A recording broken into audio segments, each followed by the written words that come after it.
First ever factory outlet Mukunda jewellers ఇప్పుడు చందానగర్ లో April 19th గొప్ప ప్రారంభం.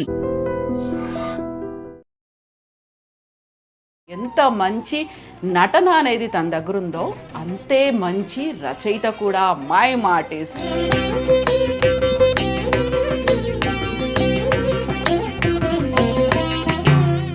నటిని చేసుకుంటాను అన్నారు, అప్పటికే మీరు నటుడు అవుతామని ఫిక్స్ అయిపోయారా? నటిని ప్రత్యేకంగా నటిని కాదు కానీ జనరల్గా 25 ఏళ్ళ కుట్రాడుకుంటే భావాలు కొన్ని ఉంటాయి కదా, పొడుగు జడు ఉండాలి. మీరు పెళ్లి టైంలో ముహూర్తాలు జాతకాలు చూసుకోలేదు, పిల్లలకు కూడా చూడలేదు అసలు? ఇంకా మా అక్కయ్య కూతురే నా వైఫ్. మా అక్క నా మీద డౌట్ కొద్దీ చూపించింది అక్కడ. నా కాన్సెప్ట్ ఏంటంటే రాజమండ్రిలో ఉన్నప్పటి నుంచి కూడా నేను నటుడిని, స్టేజ్ ఆర్టిస్ట్ని. నా 12 ఏళ్ళ నుంచి. ఈ బీజం ఎప్పుడు పడింది? యాక్చువల్గా చిన్నప్పుడే ఉందా?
నమస్తే, నేను కవిత. వెల్కమ్ టు ఐ డ్రీమ్ తెర వెనుక కథలు. మనతో పాటుగా ఒక వెరీ స్పెషల్ నటుడు ఉన్నారు. ఎంత మంచి నటన అనేది తన దగ్గర ఉందో అంతే మంచి రచయిత కూడా. Mime artist. తనని అందరూ బాబాయ్ అని పిలుస్తుంటారు. అలా బాబాయ్ అని పిలిచేటువంటి ఒక ఆప్త నటుడి మాటల్లో చెప్పాలంటే ఈ బాబాయ్ అన్ని సినిమాల్లో 1 డే మ్యాచ్లు మాత్రమే ఆడతారు.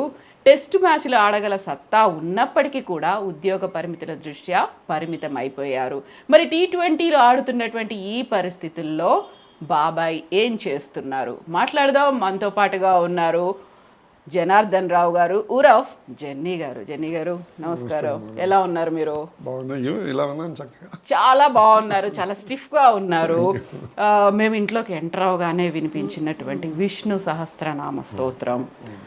వ్యూవర్స్కి ఒకటి చెప్పాలి, విష్ణు సహస్రనామం కంప్లీట్ అయిన తర్వాత మాత్రమే మా దగ్గరకు వచ్చారు ఇంటర్వ్యూ ఇవ్వడానికి. సో రోజు ఎంతసేపు ఉంటారు మీరు పూజలో? ఒకసారి మా ఆవిడ్ని తీసుకుని ఒక ఆధ్యాత్మిక ఉపన్యాసానికి ఫస్ట్ టైం వెళ్ళా.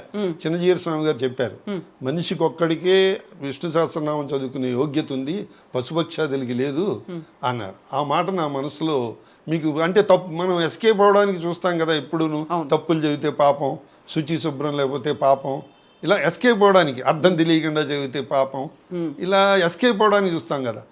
ఆయన చెప్పిన ఉపన్యాసంలో ఇవేమీ పట్టించుకోకండి, వాల్మీకి అంతవాడు మరా అంటే రామ అయింది, మీకు అసలు ఆ మీనింగ్ గురించి పట్టించుకోవద్దు అని అద్భుతమైన ఒక ఎగ్జాంపుల్ చెప్పారు. ఇప్పుడు తేనెటీగ అనేక రకాల పుష్పాలలోంచి తేనె సేకరిస్తుంది. మనం తేనె యొక్క తీపిదనమే ఆస్వాదిస్తాం, కానీ ఆ తేనె తీసుకుంటూ అది చామంతి పూలోంచి వచ్చిందా, గులాబీ పూలోంచి వచ్చిందా అని అన్వేషణ మొదలెట్టాం. అలాగే విష్ణు సహస్రనామం కూడా, విష్ణునామం అన్నదానికి అర్థం తెలియకపోయినా మీరు ఎలా చదివిన పుణ్యమే. నోరు తిరగకపోయినా మీరు తిరుగుతూ చదువుకున్నా కూడా పర్వాలేదు. మీరు శుచి శుభ్రం అంటారా, ఆత్మ మామూలుగా అంతర్శుచి ఉండాలి, బాత్రూంలో చదివినా కూడా తప్పలేదు అని అన్ని ఎగ్జామ్షన్స్ ఇచ్చిన తర్వాత కూడా చదవకపోతే ఏంటి అదవ జన్మ అనిపించింది నాకు. అనిపించి నేను ఏ షూటింగ్కి వెళ్ళినా అప్పుడు ఆయన క్యాసెట్ రిలీజ్ చేశారు. ట్వింకిల్ ట్వింకిల్ లిటిల్ స్టార్ అన్నట్టుగా పిల్లలకి చెప్పినట్టుగా విశ్వం విష్ణుర్వషట్కారు అంటూ స్పష్టంగా ఆ క్యాసెట్ కొని హెడ్ఫోన్లో పెట్టుకుని స్క్రిప్ట్ చేతిలో పెట్టుకుని అది రోజుకో శ్లోకం చెప్పి మెల్లిగా కంఠస్థం పట్టేవాడిని. ఒక 5-6 నెలల్లో అంటే మొదటి శ్లోకం కంఠస్థం బట్టి రెండో శ్లోకంకి వెళ్ళేటప్పుడు మళ్ళీ మొదటిది పోయింది అయినా మళ్ళీ రిపీట్ చేసి మళ్ళీ అలాగే ఒక 6 monthsలో ఇప్పుడు కంఠస్థం పెట్టేశా. చిన్నపిల్లాళ్ళకి నాకు 108 వచ్చి నాకు 108 శ్లోకాలు వచ్చినని చెప్పుకుంటూ ఉంటాం. అవి చదువుతూ ఉంటాం. ఎన్నేళ్ళు ఎప్పుడు స్టార్ట్ చేశారు అసలు మీరు? ఇంచుమించుగా 10-15 ఏళ్ళు అయింది మొదలుపెట్టి చదవడం. కంఠస్థం బట్టి ఒక 5-6 నెలలు కంఠస్థం పెట్టాను. అప్పుడు చూడకుండా చదువుతా. బట్ ప్రొనౌన్సియేషన్కి నేను మా ఆవిడ విశ్వాస్ అని ఒక అసోసియేషన్ ఉంది మెడ్రాస్లో. వాళ్ళు 14 కంట్రీస్లో కొన్ని కోట్ల మందికి హౌ టు ప్రొనౌన్స్ అని నేర్పుతారు ఆన్లైన్లో. అది మీ ఇద్దరం దాంట్లో స్టూడెంట్స్గా చేరి తప్పులు లేకుండా జాగ్రత్తగా చదవడానికి అది స్పష్టంగా చదవడంలో కూడా షట్చక్రాలన్నీ యాక్టివేట్ అవుతాయి. ఒత్తులు పలికిన చోట ఒత్తులు గట్టిగా పలుకుతున్నప్పుడు వాక్శుద్ధి చాలా చక్కగా వస్తుంది. తర్వాత మనకి ఈ రోజుల్లో అంత కాంప్లికేటెడ్ అయ్యేలా ఎవరు రాయటం లేదనుకోండి. ఎన్టీ రామారావు టైంలో లాగా అన్నీ సింపుల్గా 2-3 వాక్యాల కంటే ఎక్కువ రాయటం లేదు డైలాగ్లో. ఇప్పుడు చాలా ఈజీగా ఉంటుంది. జ్ఞాపక శక్తి ఇంప్రూవ్ అవుతుంది. It's a very good exercise. Plus కనీసం 20 minutes కాన్సన్ట్రేషన్ దాని మీదే ఉంటుంది. దానికి మా యోగా గురువు గారు ఏం చెప్పారంటే ముద్రలు ఉన్నాయి, ఆ ముద్రలు పెట్టుకుంటూ చదవండి అని చెప్పి షట్చక్రాల మీద మీరు కాన్సన్ట్రేట్ చేయండి, ఆ 20 నిమిషాలు అద్భుతమైన కాన్సన్ట్రేషన్ వస్తుందన్న. అందుకని చదవడం మొదలెట్ట. ఇప్పుడు ఇద్దరూ కలిసి ఆన్లైన్ క్లాసుల్లో జాయిన్ అయ్యారు. ఎవరు ఫస్ట్ నేర్చుకున్నారు? ఎవరికి మొత్తం కంటత వచ్చు? మీకా మీ ఆవిడక? మీరు లేనిపోయి మా ఇంట్లో అలాంటి గొడవలు పెట్టకండి. మీరు ఎవరికి ముందు వచ్చిందంటే నాకు ముందు వచ్చిందని ఆవిడ వస్తుంది, దెబ్బలాడుతుంది. నాకు ముందు వచ్చింది ఎవరికీ ఇద్దరికి వచ్చింది. ఇద్దరు కలిసి చదువుతారు. సో పూజ ఎవరి పూజ వాళ్ళదే, ఎవరి దేవుడు వాళ్ళదే. మీ దేవుడు ఎవరు? నా దేవుడు ఆవిడే. అన్నం పెట్టేది ఆవిడే. ఆవిడ దేవుడు కూడా మీరేనా? అంతే. ఇంకా మరి పూజల కోసం సెపరేట్ గా టైం పెట్టుకోవడం ఏం లేదు ఇంకా? అంటే మార్నింగ్ చేస్తాం, స్నానం చేసి ఇష్టం వచ్చినప్పుడు. మా ఆవిడ అంటుంది 12 అయిపోయింది, ఇప్పుడు దీపం వెలిగిస్తారేమిటి, ఇప్పుడు వెలిగించకూడదు అంటుంది. మధ్యాహ్న దీపం అని చెప్తారు, అంతే కదా? సాధ్యమైనంత వరకు షూటింగ్ అది ఉంటే తొందరగా మార్నింగ్ చేసేసుకుని వెళ్తాం. అయితే మీ బుక్స్ చదువుతున్నప్పుడు జెన్నీ గారు 2 బుక్స్ రాశారు. అమ్మకో అక్షరం అనేది ఒకటి, ఆ తర్వాత పోలాప్రగడ జనార్దన్ రావు కథలు అనేది ఒకటి. 2 బుక్స్ రాసినప్పుడు ఆ బుక్స్ నేను చదువుతున్నప్పుడు ఒక ఇంట్రెస్టింగ్ థింగ్ నాకు కనిపించింది. అది ఇమ్మీడియట్గా మిమ్మల్ని అడగాలనుకున్నాను. ఏజ్ ఎంత మీది? నిజం చెప్పినా అబద్ధం చెప్పిన. నిజమే. పాతాళ భైరవిలో ఎన్టీ రామారావు ఉంటాడు, నిజం చెప్పిన రాజకుమార్తో అంటూ ఉంటాడు. నిజం చెప్పినా అబద్ధం చెప్పిన. నిజమే కావాలి మాకు. నిజంగా అయితే 80 ఏళ్ళు, అబద్ధంగా అయితే డైరెక్టర్ మీ క్యారెక్టర్ని బట్టి మీ ఏజ్ ఎంత అండి అని అడిగితే క్యారెక్టర్ని బట్టి చెప్తూ ఉంటా.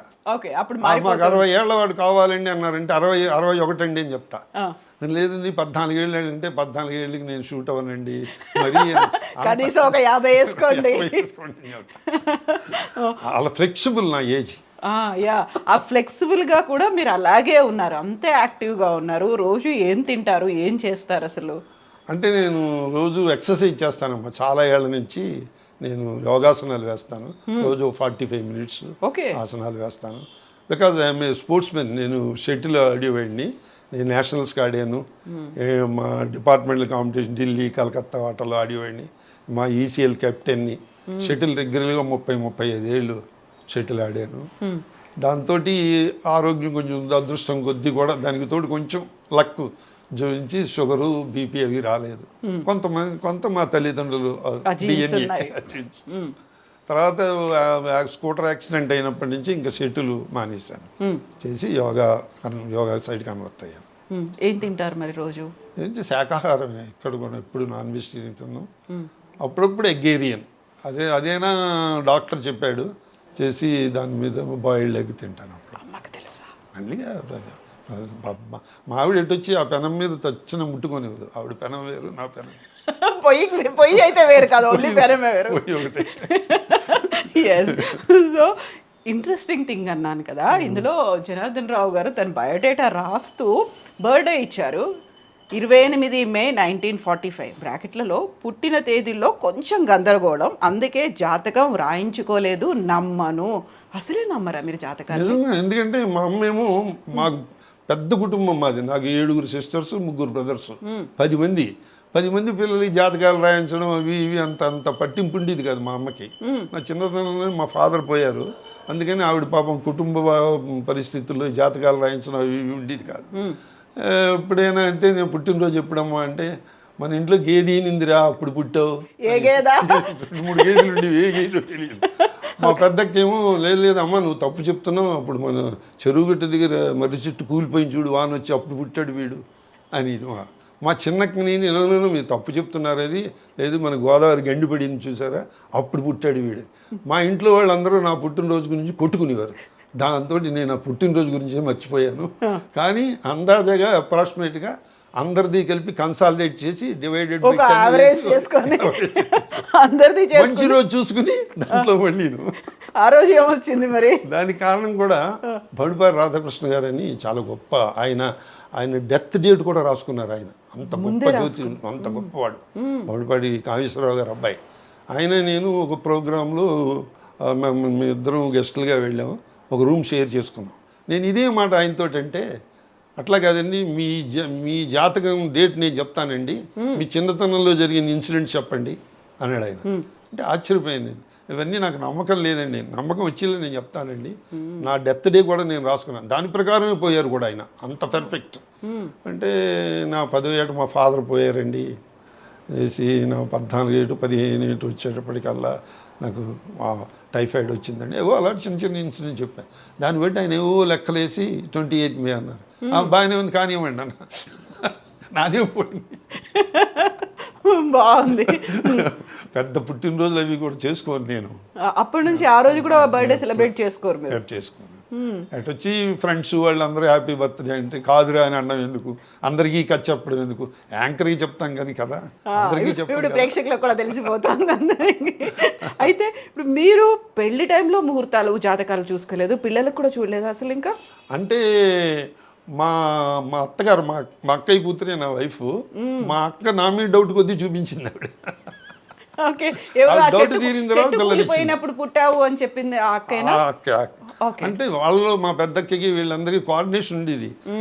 జాతకం ఎందుకు వాడు మంచివాడు ఇచ్చేసే పిల్ల, నేను మా పెద్దక్క రికమెండేషను. మా అమ్మ ఏమో దాన్ని చేసుకోరా, మనవాళ్ళంటే ఏ అమ్మమ్మకైనా ఇష్టంగా ఉంటుందిగా, దాన్ని చేసుకోరా. లేదు నేను ఆర్టిస్ట్ చేసుకుంటాను అంటే, ఆర్టిస్ట్కి పిఏలో బతకాలరా, ఫ్లైట్ టికెట్లు బుక్ చేయడం, కాల్ షీట్లు చూడడం ఇవన్నీ అది ఇష్టమా, నీకు కాల్ షీట్ చూసి అసిస్టెంట్ ఉండడం ఇష్టమా?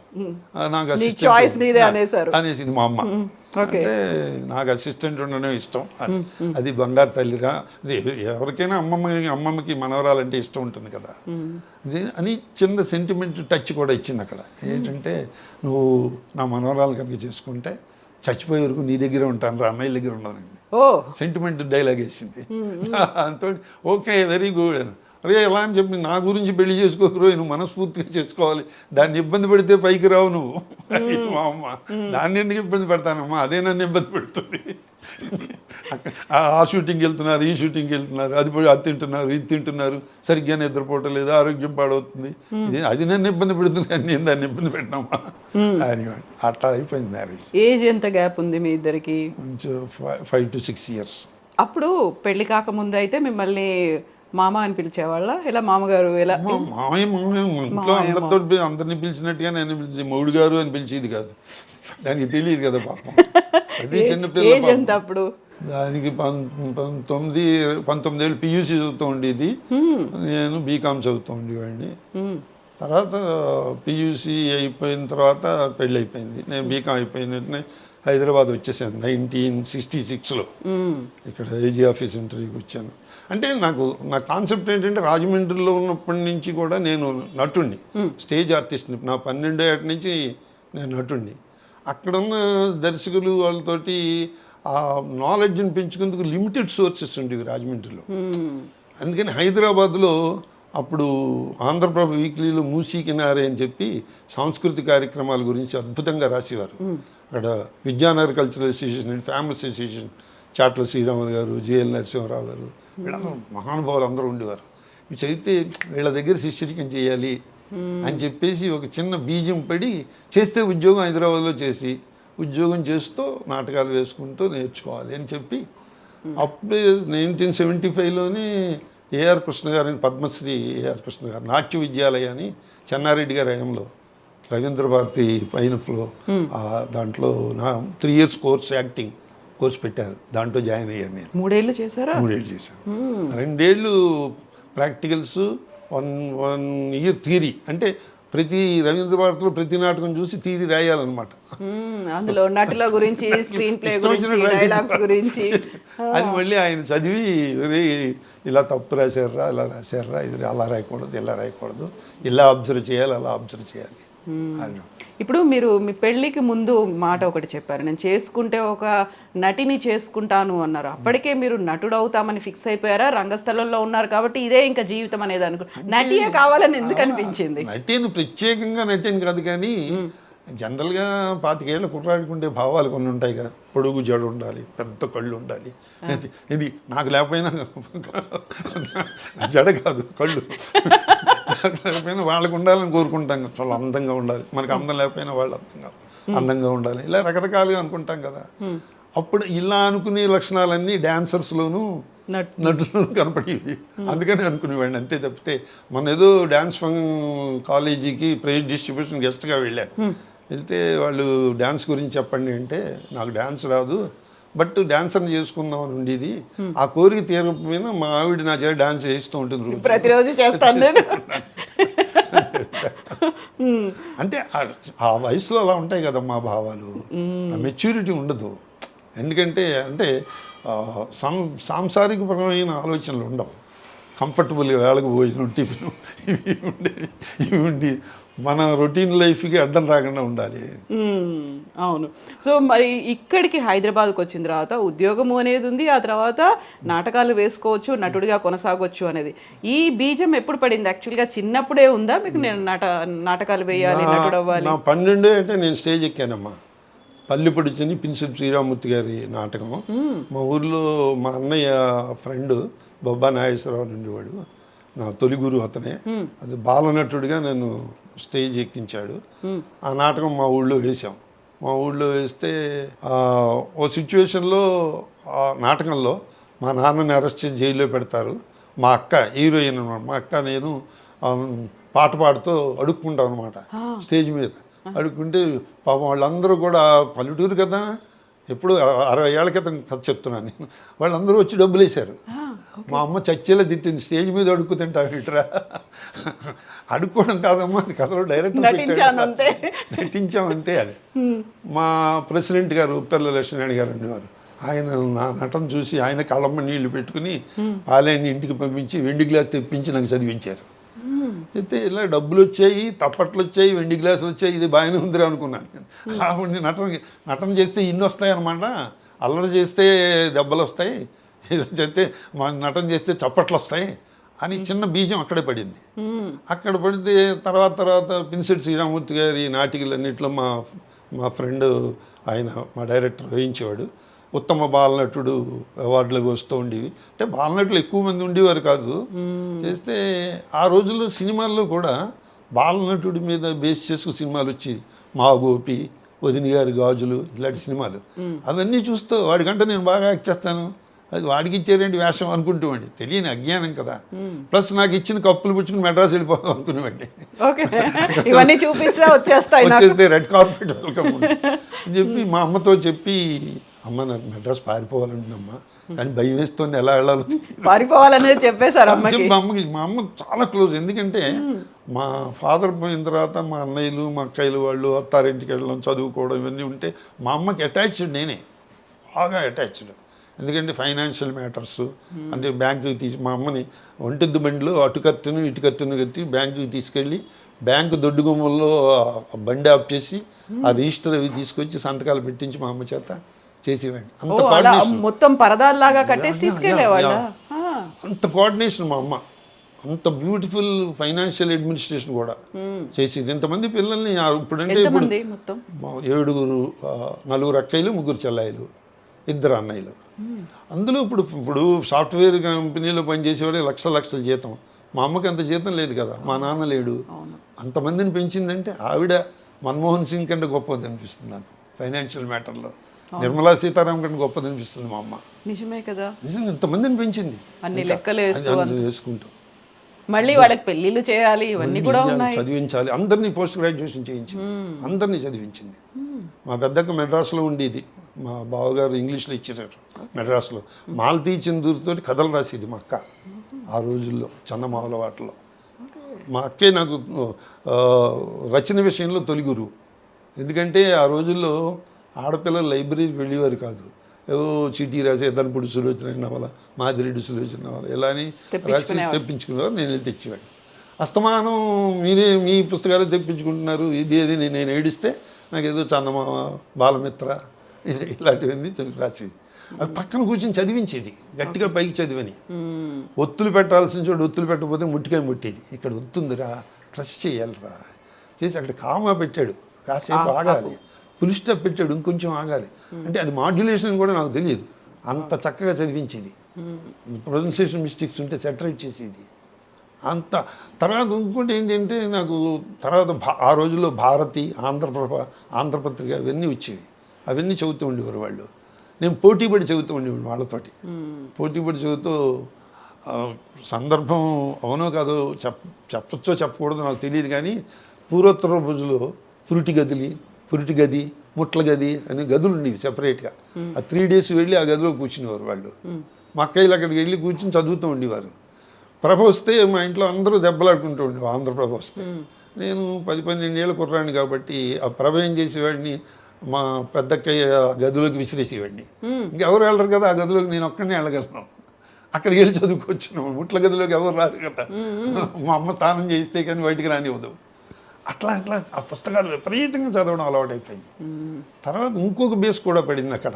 అదేంటంటే మా ఊళ్ళో నవ్య సాహిత్య సమితి అని పౌరంగి దక్షిణామూర్తి గారు, ఉషశ్రీ గారని ఆల్ ఇండియా రేడియోలో వర్క్ చేసేవారు. ఉషశ్రీ గారు, తర్వాత మన పౌరంగి దక్షిణామూర్తి గారు, తర్వాత వీళ్ళు కనకప్రవాసి, చావర్తి కనకప్రవాసి, పోలాపరెడ్డి సత్యనారాయణమూర్తి గారు, మా బాబాయ్ గారు, వీళ్ళందరూ కలిసి ఒక అసోసియేషన్ సాహితీ సమితిలో పెట్టి రోజు వాళ్ళు రాసిన కథలు అవి గురించి చెరువుగట్టు దగ్గర సోఫాలు డిస్కషన్ ఉండేవి. మేము బ్యాడ్మింటన్ ఆడుకుంటూ ఉండేవాళ్ళం. ఎందుకంటే ఆ చెరువులో స్నానాలు చేస్తే మాకు తెలిసిన వాళ్ళు అప్పుడు నన్నయ్య, తెక్కన, ఎర్రాపరగడ తప్పితే ఎవరు రే నన్నయ్య రే ఎర్రాపరగడ అని వాళ్ళ పేర్లు పెట్టేవాళ్ళు. ముగ్గురు మీరు అంటే అప్పుడు మమ్మల్ని పిలిచి పేర్లు పెట్టడం కాదు, దమ్ముంటే కథ రాయాలి, కథ చదవాలి, దమ్ముంటే కథను అర్థం చేసుకోవాలి అని వాళ్ళు మమ్మల్ని ప్రొవోక్ చేశారు. అయితే నేను నా 12 ఏటో 13 ఏటో ఫస్ట్ కథ రాసి నేను ఎందుకు రాయలేనని చెప్పి మనాడు తీసుకెళ్ళాడు, మామూలు కొట్టా, చూడండి కథ రాశానని. పక్క నవ్వుకున్నారు. చిన్నపిల్లాడి కథ రాస్తాం, ఏదో మా ఇంట్లో ఎలకేదో వచ్చి దానిలో గొడవ చేసింది, దొంగడు అనుకుని మా అమ్మ నేను భయపడినట్టుగా రాసాం ఏదో కథ చేతి. వాళ్ళు నవ్వుకుని కథ రాయడం ఇదే పద్ధతి, కానీ కథ రాసే ముందు బాగా కథలు చదవాలి, నువ్వు ఇవి చదువు అవి చదువు అని వాళ్ళు బేస్ అక్కడ వేశారు. నటనలోనేమో మా బొబ్బా నాగేశ్వరరావు వేశాడు. ప్లస్ మా అమ్మ చెప్తూ ఉండేది అనమాట, ఇప్పుడు నువ్వు ఈ కప్పు పుచ్చుకుని మెడ్రాస్ వెళ్ళిపోతే నీకు వేషాలు ఇవ్వరా, అక్కడ నీలాంటి వాళ్ళు ఆల్ ఇండియా లెవెల్లో 1000 మంది ఉంటారు, ఉత్తమ నటులు, బాలనటులు ఉంటారు, వాళ్ళందరిలోకి నువ్వు బాగా చేస్తున్నావు అనిపించుకోవాలంటే ముందర నేర్చుకోవాలి, నటన నేర్చుకోవాలి. 4 ఊళ్ళలో నువ్వు బెస్ట్ యాక్టర్ వచ్చినంత మాత్రాన నీకు ఎవరు కాంపిటీషన్ లేదు కాబట్టి బెస్ట్ యాక్టర్ వచ్చావు అని ఇంకో బేస్ కూడా వేసింది మా అమ్మ. మా ఇంటికి ఎవరైనా చుట్టాలు వస్తే వాళ్ళకి భోజనం ఏర్పాటు చేసే లోపల, ఒరే మామయ్య గారికి నీకు ఏకలవ్యుడు ఏకపత్రం అని వచ్చింది కదా, అది చేసి చూపించి ఆయనకి, అని నీకు చాక్లెట్ ఇస్తారు, అయితే అప్రిషియేట్ చేస్తారు.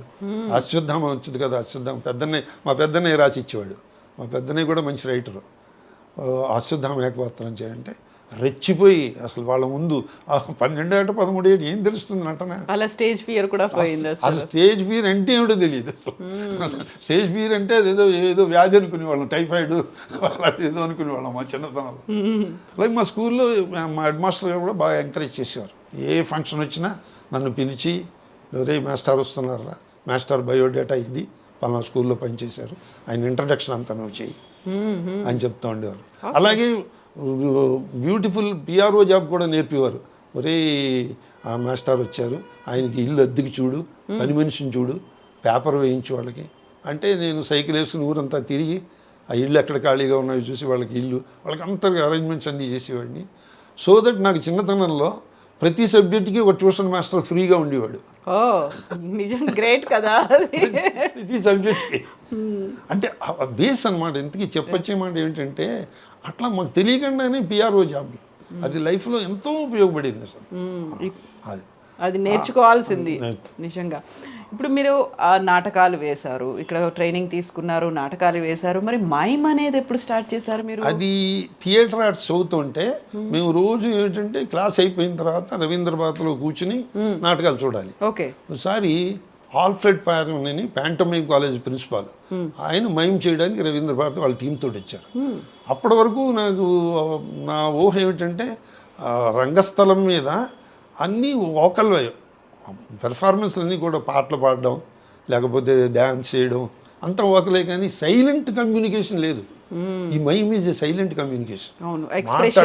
మాట్లాడకుండా గంట సేపు నవ్వించడం లేకపోతే ఒక రసోత్పత్తి చేయడం అద్భుతం చేసేసి నాకు అసలు మతిపోయింది.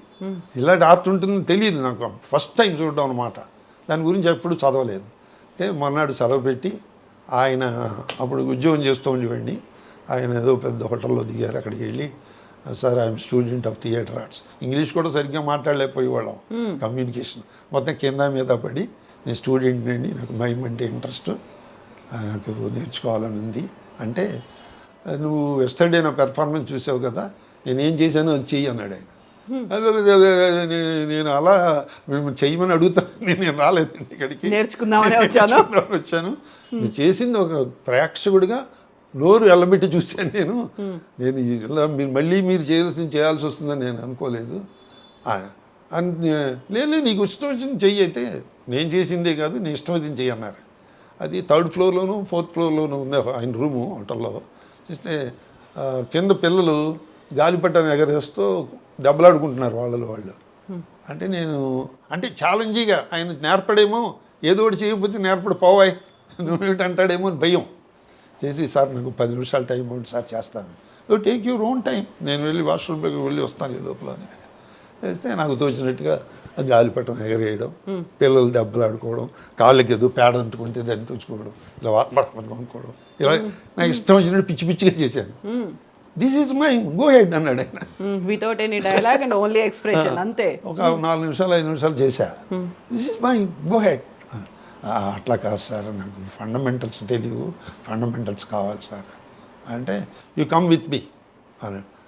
అలా రాలేనండి, ఇప్పటికి చిన్న పిల్లలు ఉద్యోగం, కమ్ విత్ మీ అంటే వాళ్ళలాగా బ్యాగ్ వేసుకుపోలేం కదా, లగేజ్ చాలా ఉందండి, బ్యాగేజ్ లగేజ్లు అన్నీ ఉన్నాయి అని. సెలవు కూడా పెట్టుకోలేదు సార్, ఉద్యోగం నాకు సెలవు ఎవరు అంటే, అయితే ఓ పని చేయి, నేను 6 monthsలో నేను మ్యాక్స్ మిల్లర్ భవన్ వాళ్ళకి వర్క్షాప్ కండక్ట్ చేయడానికి వస్తున్నాను, మైమ్ వర్క్షాప్ 45 days.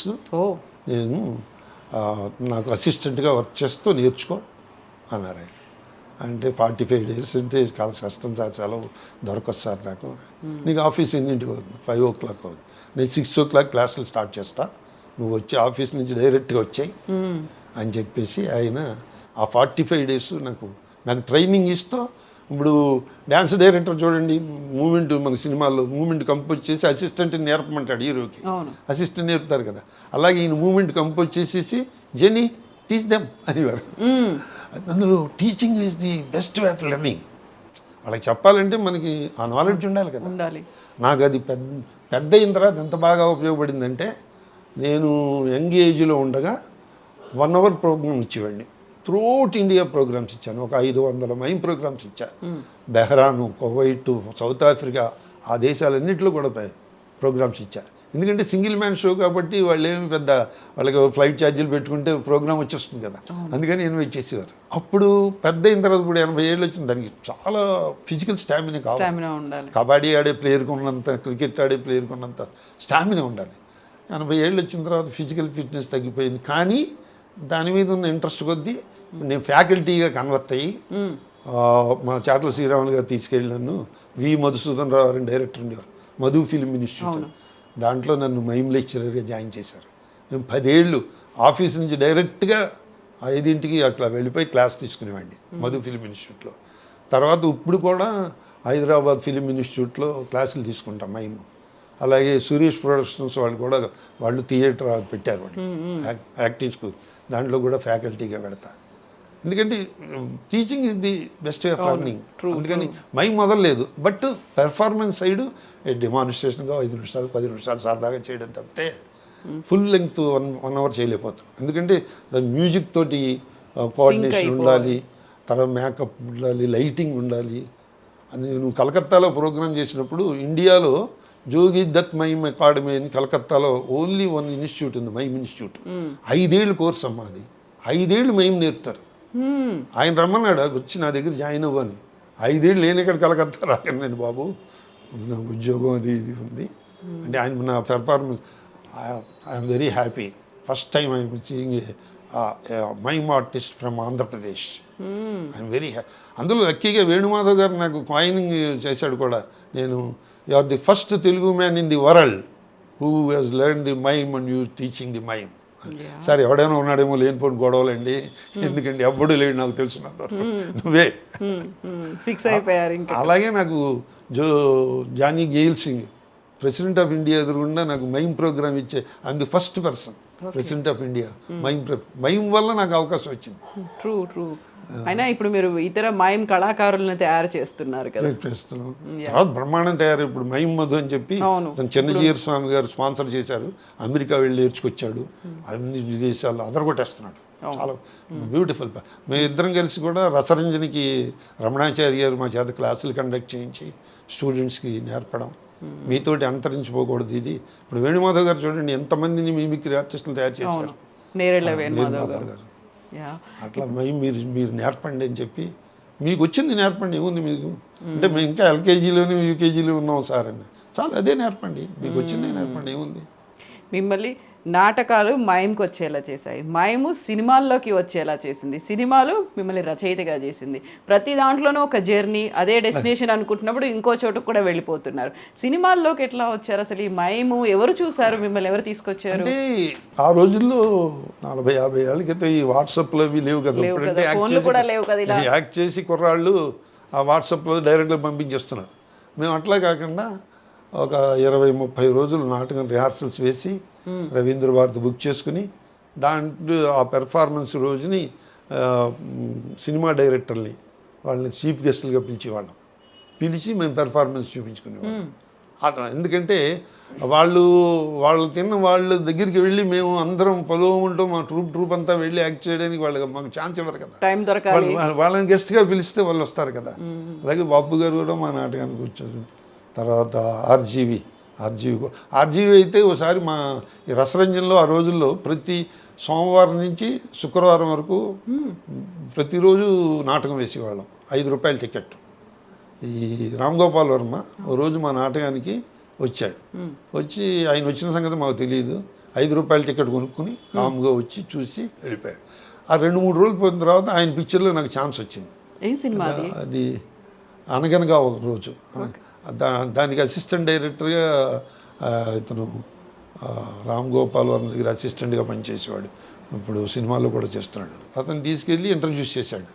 చేస్తే మొన్నే మీ నాటికి చూసామండి, చాలా బాగా చేశారు అని చెప్పి నేను 5 రూపాయల టికెట్ కొనుక్కుని వచ్చి వెనకాల కూర్చుని చూశాను. అయ్యో మీరు వచ్చారంటే మేము తీసుకెళ్ళి ముందర వరుసలో కూర్చోబెట్టి వాళ్ళం కదండి అంటే, మీరు హడావిడి చేస్తారని నేను కామ్గా వచ్చి చూసి వెళ్ళిపోయాను. రెగ్యులర్గా వచ్చేవాళ్ళ ఆర్జీవి గారు అంటే మా నాటకానికి వచ్చాడు కూడా మాకు తెలుసు, వచ్చేవాడు లేదో తెలియదు. అలాగే బాపు గారు కూడా ఒకసారి మా నాటకానికి వస్తే మేము దొంగల బండి అని శంకరమేని పార్థసారథి గారు రాశారు. ఆ నాటకం వేస్తుంటే ఫుల్ ప్యాక్డ్ అనమాట ఆడిటోరియం. చూస్తే ఆయన బాల్కనీలోకి వెళ్ళి కూర్చుని, ఆయన ముళ్ళపూడి వెంకటరమణ గారు బాల్కనీలోకి వెళ్ళి చూశారు. చేసి తర్వాత ఇప్పుడు ఆయన పిక్చర్లో మిస్టర్ పెళ్ళాల్లో వేస్తుంటే మీ నాటకం చూసామండి, బాగా చేశారు, బాల్కనీలో కూర్చొని చూసాం. అయ్యో బాల్కనీలో కూర్చొని చూడడం ఏంటంటే కింద ప్యాక్ అయిపోయిందండి అంతాను, మిమ్మల్ని డిస్టర్బ్ చేయడం ఎందుకే మిమ్మల్ని ఎవరు చెప్పలేదు. మామూలుగా ఆ కాలంలో మేము నాటకాలు వేసాము, మా నాటకాలు చూసి సినిమాల్లోకి ఆహ్వానించారు అని విన్నాం. కానీ ఇప్పుడు ఆర్జీవి గారు కూడా ఆయన నాటకాన్ని చూసి అలా పిలిచాడు. నాటకాన్ని చూసి పిలిచాడో లేదో తెలియదు కానీ నాటకం చూశాడు. వాళ్ళ అసిస్టెంట్ చెప్పడం వల్ల వాళ్ళ అసిస్టెంట్ బాలానందంలో మైమ్ నేర్పివాడిని అతనికి, అందుకని అతనికి తెలుసు. ఉత్తేజ్ ఉత్తేజ్ ఉత్తేజ్ తీసుకెళ్ళాడు నన్ను. అట్లా జంజాల్ గారు మాత్రం మా నాటకం చూసి పెర్ఫార్మెన్స్ ఇచ్చారు.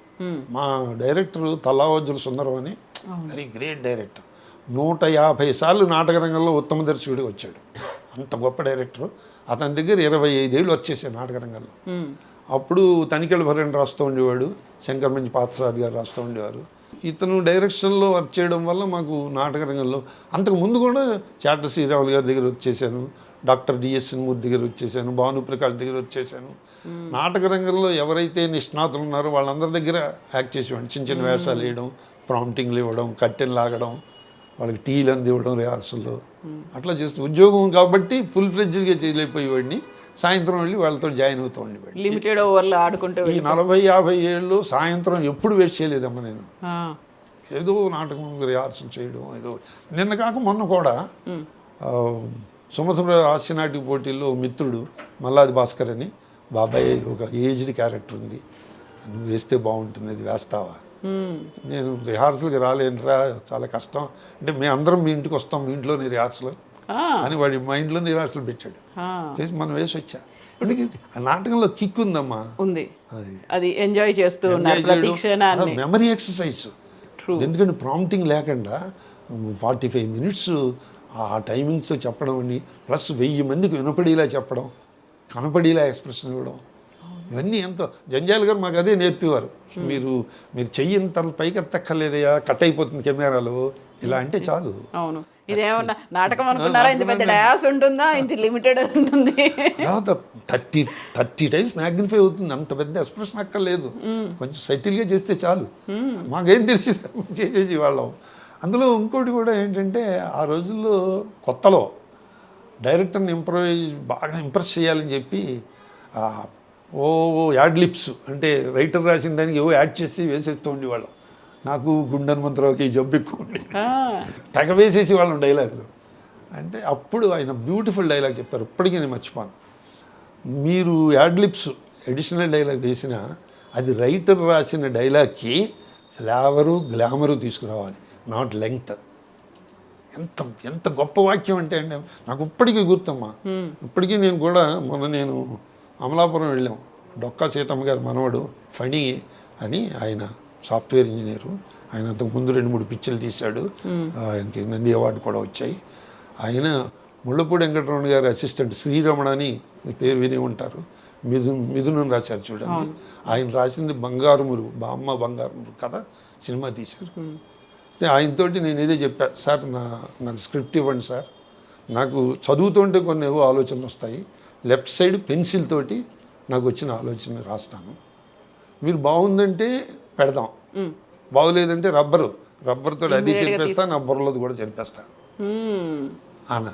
నువ్వు చాలా అంటే చేస్తుంటే కొన్ని ఆలోచనలు వస్తూ ఉంటాయి, చదువుతుంటే కొన్ని ఆలోచనలు వస్తాయి, ఆలోచనలు మర్చిపోతాం చేస్తుంటే, ఇది డామినేట్ చేస్తుంది. అందుకని గుర్తుపెట్టుకుని పెన్సిల్ తోటి రాసి చేసి ఆయన చాలా అప్రిషియేట్ చేశారు. మంచి పద్ధతి అండి, బాగుందండి. జంజాల్ గారు అదే చెప్పేవారు, మేము చెప్పింది ఆయన యాక్సెప్ట్ చేయకపోతే మొహం అదోలో పెట్టుకుని అరగంట వరకు రికవర్ అయ్యేవారు. అంటే అప్పుడు మళ్ళీ పిలిచి పుచ్చగించి చెప్తా ఉండేవారు.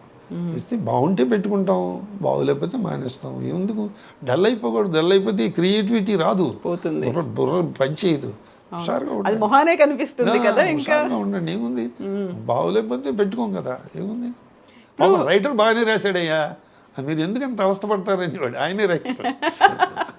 అది అలా కంటిన్యూ అవుతూనే ఉంటుంది. దానికోసం మళ్ళీ కలుద్దాం, మళ్ళీ మనం మాట్లాడుకుందాం.